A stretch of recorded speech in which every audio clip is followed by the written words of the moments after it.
Hi നമസ്കാരം. ചുണ്ടുകൾ പശ തേച്ച് ഒട്ടിച്ച് മുറിവുകളിൽ മുളകുപൊടി തേച്ചു. അയൽവാസിയായ 23-കാരിയെ 1 മാസം മുറിയിൽ പൂട്ടിയിട്ട് പീഡിപ്പിച്ചു. ഭോപ്പാൽ അയൽവാസി 1 മാസത്തോളം മുറിക്കുള്ളിൽ അടയ്ക്കപ്പെട്ട യുവതിയെ ക്രൂരമായി പീഡിപ്പിച്ചു. മധ്യപ്രദേശിലെ ഗുണയിലാണ് 23-കാരിക്ക് അതിക്രൂരമായ പീഡനം നേരിടേണ്ടി വന്നത്. തന്നെ വിവാഹം ചെയ്യണമെന്നും യുവതിയുടെ പേരിലുള്ള കുടുംബസ്വത്ത് തന്റെ പേരിലേക്ക് മാറ്റണമെന്നും ആവശ്യപ്പെട്ടായിരുന്നു പീഡനമെന്ന് യുവതി പോലീസിന് മൊഴി നൽകി. അമ്മയോടൊപ്പം താമസിച്ചിരുന്ന യുവതിയെ പ്രതി ബലമായി തട്ടിക്കൊണ്ടുപോയി ബലാത്സംഗം ചെയ്യുകയും ബെൽറ്റ് കൊണ്ടും പൈപ്പ് കൊണ്ടും ദേഹോപദ്രവം ഏൽപ്പിക്കുകയും ചെയ്തു. ശരീരത്തിലെ മുറിവുകളിൽ മുളകുപൊടി തേക്കുകയും യുവതിയുടെ നിലവിളി പുറത്തു കേൾക്കാതിരിക്കാൻ വായ ടേപ്പ് ഉപയോഗിച്ച് ഒട്ടിക്കുകയും ചെയ്തു.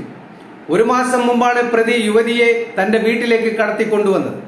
രക്ഷപ്പെടാനുള്ള എല്ലാ മാർഗങ്ങളും അടച്ചു